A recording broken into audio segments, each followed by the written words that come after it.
Hello, friends. It's Jonathan. Happy Thursday. Today on the drive out, we are going to be discussing your cultural duty, renewing the conversation. So, we're going to be talking about your responsibility as somebody who is alive in the here and now, in the present moment, the things that you need to do and that you should be doing that are your task as a living being in our culture, in our society. So, we'll start with that, and I'll say your core duty, your highest purpose today is to actually renew the culture. So the task is to take the dying, decaying remnants of old ideas and systems and make them whole and relevant again.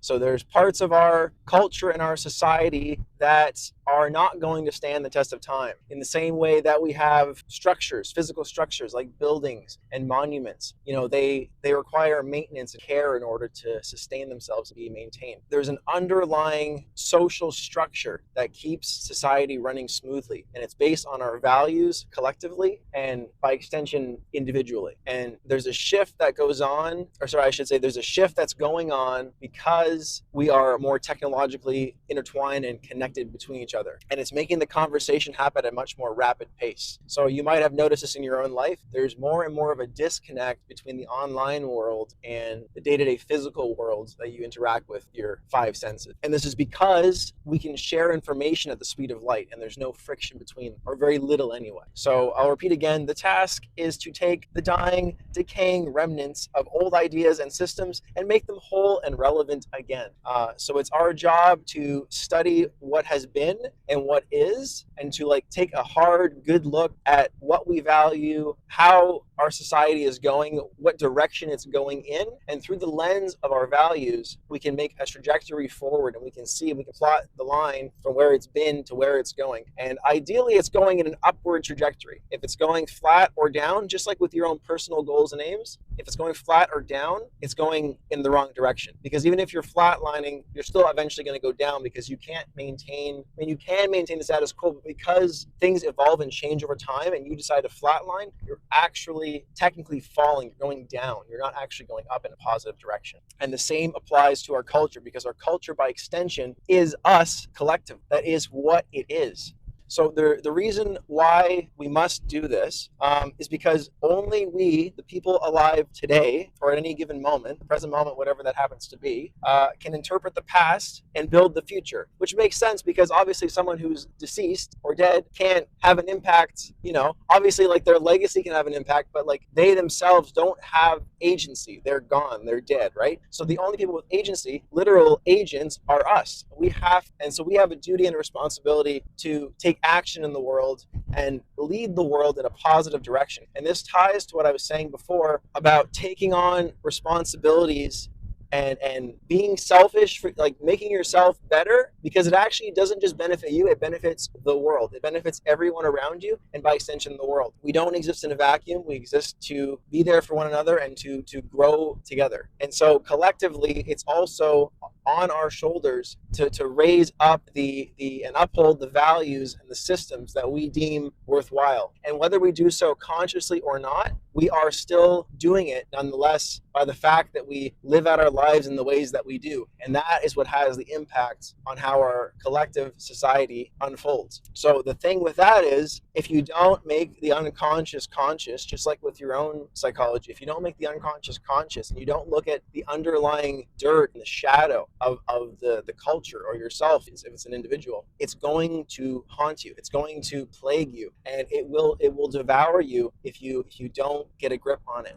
You may have noticed, if you're not in this camp, which I'm not for any camp. I think individual ideas should be tested, not us versus them. I'm not big on tribalism, but you may have noticed that there's been a lot of recent push for things like feminism and more left-leaning ideas. And while there is benefit and merit in some of those ideas, generally speaking, there has to be an equilibrium. There has to be a balance. And if the balance is not struck over the long term, the society will fail, because you have to have homeostasis. And this applies the same in your brain. You have to have a homeostasis. Just a caveat, I am exploring new ideas in these videos. So a lot of my thoughts are not fully formed. They are my own thoughts, though. They're just, I'm kind of reaching beyond where I'm at. So if it sounds incoherent at times, that's why.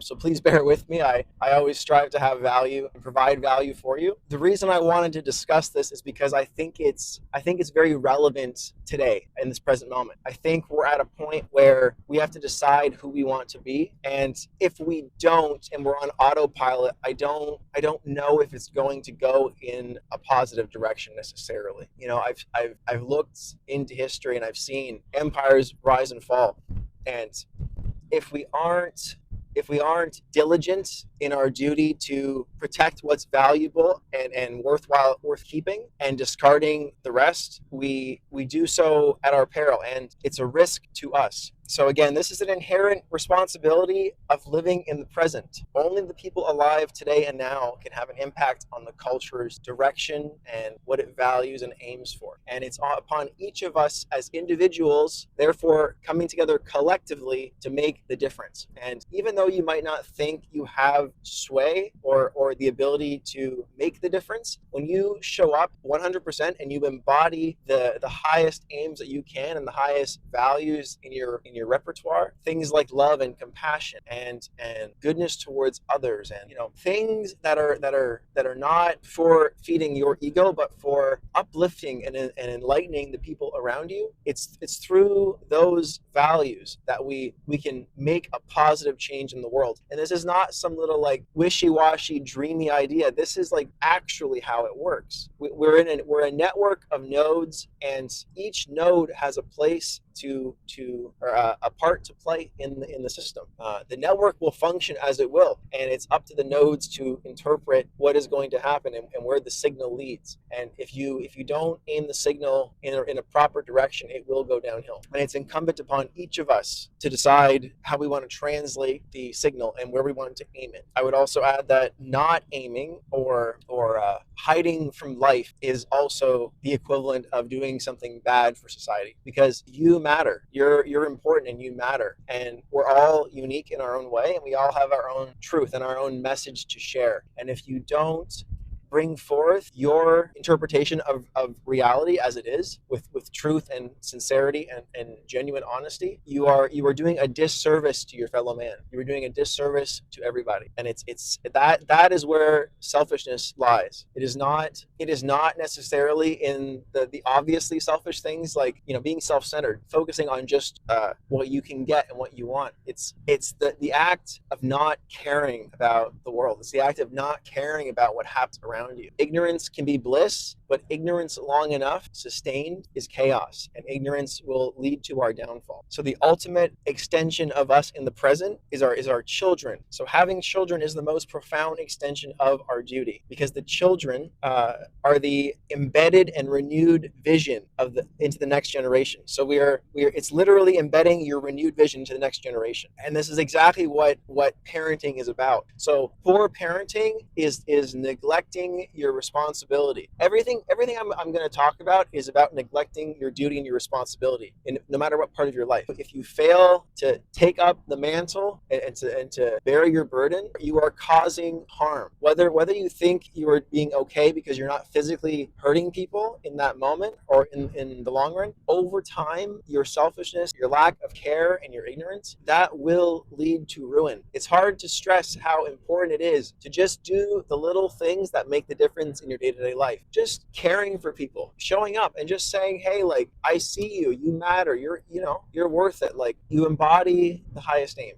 My hope is to share this message with you badly, because if I do it badly enough times, eventually I'll get good at explaining it, or good at interpreting it through my lens. I have my notes that I've written, but they're not fully formed. I'm still working through them, and that's kind of my whole aim with this channel on YouTube, is to better clarify where I stand in life and my thoughts. And to be frank with you, as I share what I'm sharing with you, I am learning learning to embody these things myself. I have not always been responsible. I have been self-centered. I have been ignorant. I have been neglectful of my responsibilities in life. And I've seen where that can lead, and I want to do my best to help anybody I can to avoid the pitfalls, because that is my responsibility. I learned I had to love myself and tell myself that my voice matters, that I have something to say and it's worthwhile and it's worth sharing. And I would like to extend that to you as well, the viewer. You matter. Your voice matters. You are worth the effort. And despite the fact that life is difficult and there are people out there who may not treat you well, and despite the circumstances you might find yourself in, I want you to know that you are still important, you matter, and frankly, from human to human, I love you, and you're loved, and you're cared for. Don't let the hurt of the moment ruin the love and the light and the gift that you have for this world. Don't allow negativity to override the value that you have within. Express your being, please. So I'm just gonna give a definition of culture for you. So I'm going to define culture, the implemented idea. So culture is more than just conversations that we have between one another. It's actually the current instantiation of our implemented ideas. So your daily action, your systems, your beliefs, and technology too. And I would like to stress again, we see the world through the lens of our values, because what you focus on is what you value, and obviously what you focus on is literally what you see, what you point at, right? Yeah. And therefore, what you choose to value, cynicism, growth, integrity, will define the reality that you implement in your own life and share with others, and therefore the world. So again, culture is dynamic and flowing. It exists in the present at every given moment, and it's constantly shifting and evolving. It's a dynamic, living conversation.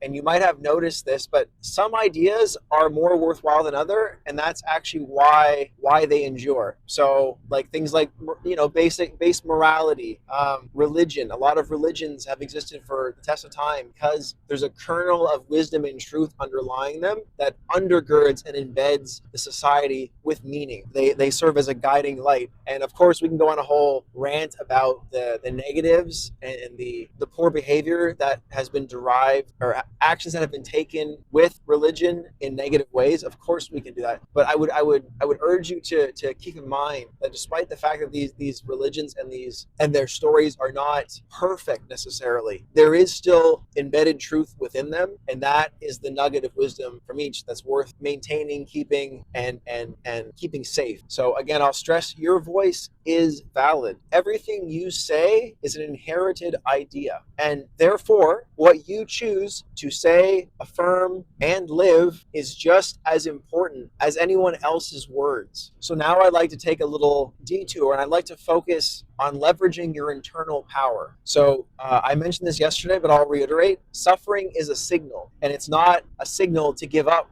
necessarily. And in most cases, it's not. It's actually quite the opposite. It's a signal to keep going. So again, I'll say suffering is a signal, but it's not a signal to give up. It is a signal to keep going. There's a saying, the path of most resistance is often the path of most growth. Yesterday, I shared a metaphor with you that carbon under pressure creates diamonds, right? So the more pressure you're under, the more diamonds you can create. It's just a matter of alchemizing and transmuting the negativity into a positive signal. Again, I'll stress that you're a node in a network, and every node serves its purpose and has its place and is just as important as every other node. It's up to you to decide that you're just as valuable as anybody else. Only you can decide that. Of course, encouragement is often necessary and important, but the underlying truth is that you have to value yourself enough to decide that you're worth investing in, worth putting in the effort for, and to show up and to be there and to be true to you. And I would also say you become what you dwell on and what you think about. Your focused attention defines your personal culture. Your focused attention defines your personal culture. Again, if you're a node code and network, you have your own culture about you. It's like a culture of bacteria in a petri dish, right? So if everyone is their own little petri dish, you have your own little colony of ideas and subroutines and systems, right? As I always allude to, systems being the fundamental thing that you should build to stack up upon and build your life on, because systems allow you to progress through the world in the most optimized way with the least amount of momentary effort over the long run. They give you leverage. And I think it's worth reminding ourselves. I want to remind you, at least, there's more to you than meets the eye. There's more to you than the people in your proximal life can attest to, because you know what you're capable of. And maybe, to be fair, maybe you don't, because you haven't had opportunities to test yourself. But you at least know that there's more to you than just what face value would show. And I sincerely hold the belief that every person has it within them to be great, but it is a choice, and it does require dedication and effort. Self-mastery is about harnessing your potential and bringing it into the outer cultural sphere, allowing others to see you for who you really are. And that takes a leap of faith, and it requires courage and strength character, which can only be built through the tests of time. You have to allow yourself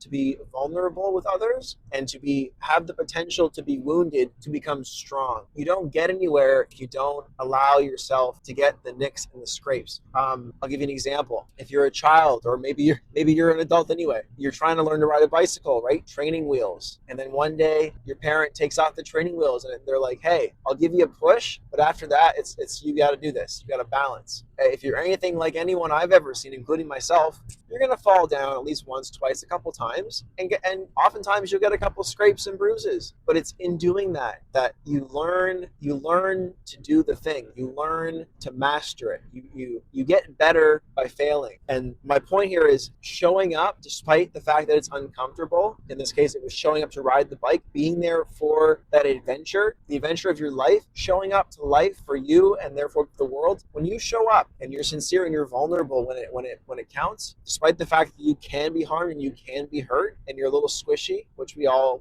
are at times, that is what will make you whole. That is what will make you strong and confident and unrelenting and just a force to be reckoned with. You have it within you to be a force for good or bad. You have it within you. And if you choose neither, you will tend towards your lesser self, because there's not momentum through will and through value and upward trajectory and an aim. So I'd like to encourage you, if you have it within you, take immediate action in some part of your life that you know you can do better in. There's something you could do today that would change your life for the better. Take immediate action. Going back to our idea of renewing culture, choose one decayed idea or system in your life. Say you have a negative outlook on your physical health. Say you look at yourself as fat or ugly or shameful to look at. Whatever it is, like say you can't look at yourself in the mirror, right? Maybe you should look at yourself in the mirror. Maybe you should talk to yourself. Instead of rejecting what you've been given and treating it as worthless or not worthwhile or unredeemable, you have to teach yourself. You have to teach yourself and treat yourself like you're your own friend. That there is value there. There is something worth investing in. There's something worth harnessing within you that can only be brought forth by you willingly facing life. For example, say you think of yourself as a loser, right? You didn't achieve much in your life up to this point. Say that's you. It is always, until the day you die, it is always on you, and it is always your choice to change how you aim. If you aim to the dirt and you decide that you're dirt, that you're worthless, you're a loser, whatever, you will not grow and you will not change, and you are doing a disservice to the world. It is always your choice to change. Nobody else can make you change but you. So I would encourage you, friends, commit to doing one small thing that moves you up in life. One thing that you can manage that will take you up the scale, that will bring you up to a new level. Your personal discipline and self-improvement aren't just for you.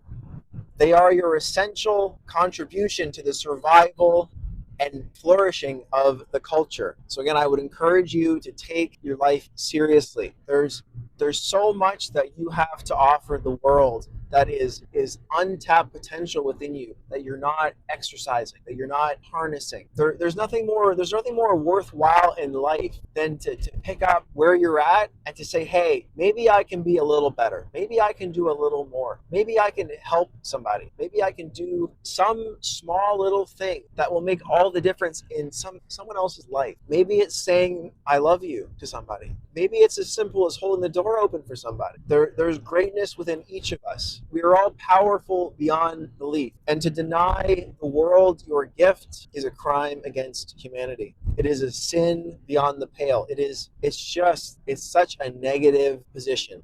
If only we could see ourselves for who we could possibly be. If only we could look back in the future, from the future, looking back at ourselves now and where we're going and how we could end up if we actually strive to be 100% and to be our best and to be the heroes of our own story. If we can do that, what we could amount to is unimaginable in contrast to who we let ourselves become today. So please, friend, please take your life seriously. This is not a joke. This is the real thing. You get one life. Treat it as the valuable thing that it is. Be your own best friend. Treat yourself with compassion, kindness. Nurture yourself. Tend to your garden. Tend to your best self. Tend to that inner child that's wounded. Become all that you can be. And the world will thank you. You will thank yourself, and you will find that there's a lot more to you than meets the eye. It took me a lot to decide that I was worth the effort. I spent a lot of years sitting around doing very little. And had I known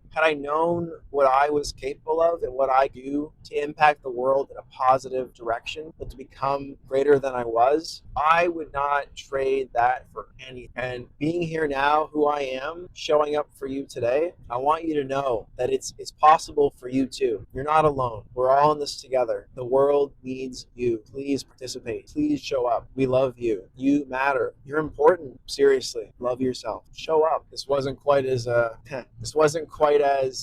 uplifting or upbeat maybe as I would have hoped for some of these conversations. It was probably my least upbeat conversation to date, but you know what? I still showed up and I tried my best, and I don't regret a second of that. And on the off chance that you have seen some of my other drive out episodes or videos and you notice the difference here, the fact that I'm trying, to me, that's what makes the difference. And I hope there's at least something here that I've said today that impacted you in a positive light. I wish you nothing but blessing. I wish you nothing but the best. I hope you take decisive action in your life. You matter. May you be well, friend. And on the off chance that you'd like to see more of this content, please consider subscribing. If you found some value in this video, I really appreciate a like on the video. And if there's something you'd like to add in the discussion here, please leave a comment. And until next time, thanks for listening. Thanks for being there. Thanks for showing up. May you be well.